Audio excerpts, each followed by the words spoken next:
Profesor Dr. Christian Sonohogranya ini memiliki nama Islam ketika beliau berpura-pura menjadi ulama ketika masuk ke Aceh dan juga Batavia dan segala wilayah yang ada di Nusantara, Syekh Abdul Ghaffar. Cuman sekarang kita ada orang baru.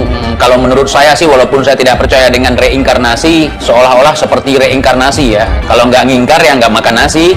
Snok Bahar Gronje. Ini udah bodoh, tolong, sok pintar, padahal goblok, padahal bodoh, padahal tolol. Kalau bedanya dengan Sonohogronyo, orang Eropa seolah-olah menjadi orang pribumi. Kalau yang ini beda lagi, orang pribumi seolah-olah merasa Eropa. Kalau Sonohogronyo rambutnya dihitam-hitamkan, alisnya dihitam-hitamkan, jenggotnya dihitam-hitamkan supaya kelihatan seperti pribumi dan bisa berbaur. Kalau Bahar Gronyo, dia memirang-mirangkan. Para penghina, para pencaci, para pemaki, teruslah dengan hinaan kalian, teruslah dengan cacian kalian, teruslah dengan makian kalian. Hinaan, cacian, makian, fitnahan kalian tidak akan membuat Bahar bin Smith lemah, tidak akan membuat Bahar bin Smith mundur. Bukan selangkah lagi, tidak akan mundur walaupun sekelingking. Fitnah kalian, hinaan kalian, cacian kalian, makian kalian, ancaman kalian akan saya jadikan sebagai api yang menambah, yang membakar semangat saya. Hal yang paling menarik di sini adalah Divide et Impera, merupakan sistem penjajahan yang diterapkan oleh Belanda, yakni adu domba. Adu domba antar sesama masyarakat, dan itu diterapkan oleh Bahar Gronje. Ini sangat luar biasa sekali ya. Siap korbankan nyawa demi habaib, siap korbankan darah demi habaib, siap korbankan nyawa demi ulama, siap korbankan nyawa demi habaib. Allahu Akbar. Yang dilindungi polisi bawa senjata, lawan jangan, lawan jangan, bawa senjata, lawan, bawa senjata, bawa gas air mata, bawa barakuda. Kemudian Sonohogranya ini mengaku dirinya adalah seorang ulama yang ditakuti oleh kafir. Jadi memutarbalikkan kisah yang sebenarnya, diaduk-aduk, itulah yang disebut dengan propaganda. Jadi bapak propaganda pada saat itu terkenal, namanya Sonohogranya. Kalau bapak provokator hari ini terkenal Bahar Gronje, dan juga bapak angkatnya mencoba untuk mengobok-ngobok persatuan dan kesatuan dengan mengatasnamakan agama, menamakan dirinya sebagai ulama. Ana ini bagian dulu bantai habib-habib palsu. Makanya lembaga nasab itu nggak nerima yang samar-samar. Sejatinya saya tidak percaya kalau si Bahar adalah keturunan Rasulullah Shallallahu Alaihi Wasallam. Enggak percaya saya. Kalau bener ente bukan habib, jangan ngaku habib. Saya bukan cucu yang mulia. Saya tidak ditakdirkan lahir dari nasab yang mulia untuk dipamerkan. Saya mempertanyakan tentang orang tua si Bahar. Kenapa? Karena dia gencar sekali ketika ada orang yang memberikan kritikan, ada orang yang membahas tentang misalnya teori Kiai Imaduddin, misalnya penelitian beliau tentang nasab habaib, langsung bawa dalil. Yang membenci para habaib adalah golongan: 1, munafik; 2, anak yang lahir di luar nikah; 3, orang yang lahir yang ibunya disetubuhi pada saat sedang haid. Yang ngajak tes DNA ini tes DNA dulu, apakah termasuk anak zina apa bukan, sebagaimana hadis tadi yang dikatakan oleh Rasulullah. Sebab yang mengingkari keturunan Rasulullah salah satu dari 3, munafik, anak zina, atau anak yang disetubuhi dalam keadaan ibunya haid. Gampang sekali seperti itu, padahal itu cuman penelitian. Kalau memang tidak benar seperti yang dikatakan oleh Kiai Imaduddin, kenapa harus sampai ke situ? Banyak orang yang mengaku-ngaku sebagai cucunya baginda Nabi besar Muhammad, kemudian mereka datang untuk memecah belah umat. Maka kita akan uji sampai mana kebenaran bahwa dia cucu Nabi. Baru kita percaya dia sebagai cucu baginda Nabi. Apalagi kalau berani tes DNA. Boleh kita tes DNA, anak yang duluan mau tes DNA, tapi ya dengan beberapa syarat. Syarat pertama, apakah bisa mereka yang meminta itu menggali kubur Rasulullah untuk mengambil darah Rasul. Makanya kita uji dulu si Bahar, salah satunya yang lahir dari seorang ibu yang bahenol, saudara, yang sampai berfoto dengan maknya harus seperti itu.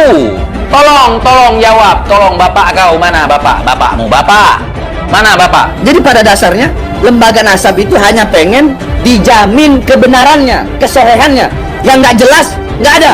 Sekali lagi ada catatan Tuhan yang tidak bisa diingkari, dan ini ada pada diri kita. Hakikatnya adalah seluruh tubuh kita disusun oleh seluruh materi leluhur kita, dari Nabi Adam, Ibu Hawa sampai ke bawah menjadi kita. Demikian juga kita berarti punya satu kode yang presisi. DNA kita itu kayak misalkan 5 kali FJ1 FDC 10500. Si Bahar ini, saya berbicara ini menyebutkan nama, artinya saya tidak mengatasnamakan habaib di sini. Saya tidak mengatasnamakan zuriyah Nabi di sini, karena sejatinya saya tidak percaya kalau si Bahar adalah keturunan Rasulullah Shallallahu Alaihi Wasallam. Enggak percaya saya. Boleh dong nggak percaya? Boleh nggak? Boleh. Keyakinan tidak bisa dipaksa-paksa. Habib kok ngaku cucuku 28, ana waktu itu baru bangun tidur. Yang bener ana 38, bukan 28. Saya sudah Muhammad yang 29. Saya sudah Muhammad yang 29. Ana yang ke-38. Orang cuma salah ucap 28 gara-gara bangun tidur doang dipermasalahin. Kebanyakan tidur kau. Bangun udah jadi cucu Nabi. Salah bukannya klarifikasi, minta maaf. Kebanyakan mimpi. Mimpi naik kuda putih.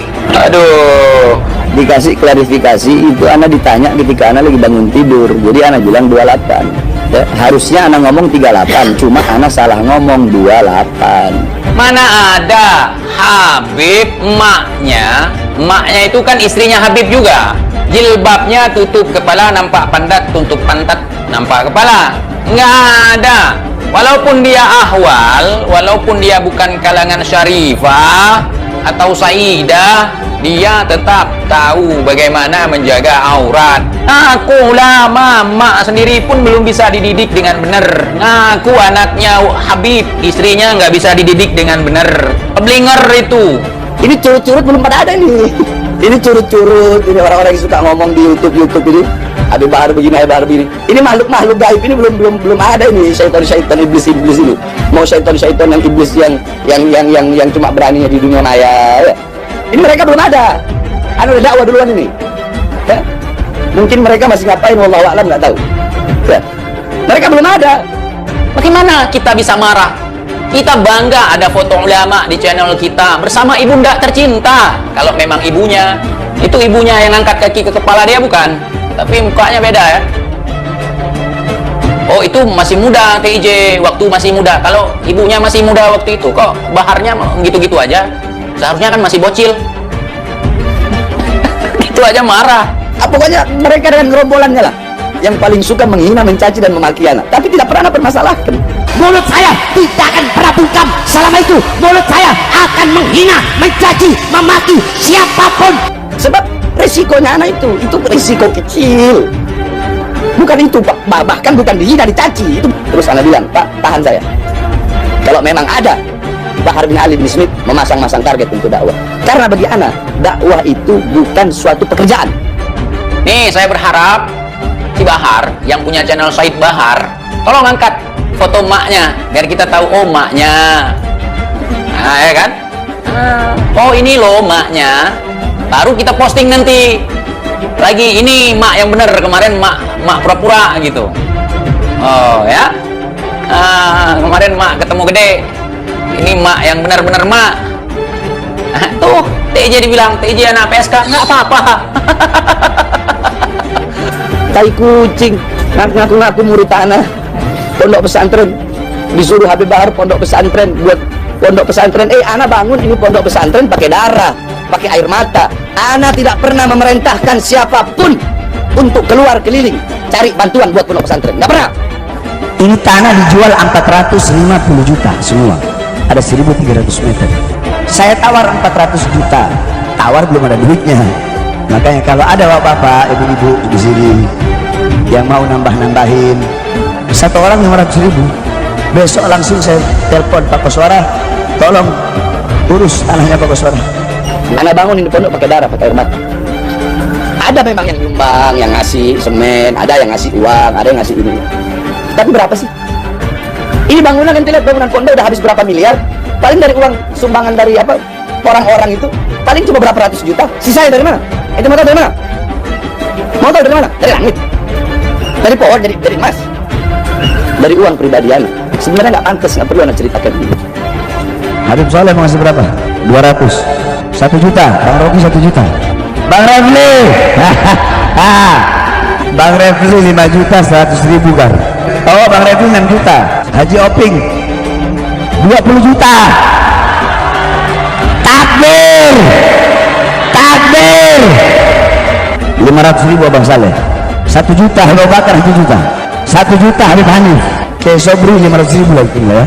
1 juta Habib Muhammad. Ketua bangsa pengkhianat ya, Dr. Christian Senok Hargranya.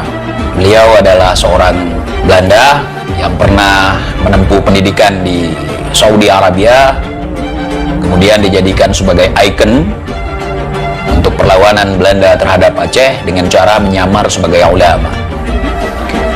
Beliau sangat disambut baik oleh masyarakat pribumi pada saat itu karena beliau termotivasi dengan sebuah statement bahwasanya untuk mengelabui orang bodoh maka bungkuslah kebohongan dengan agama.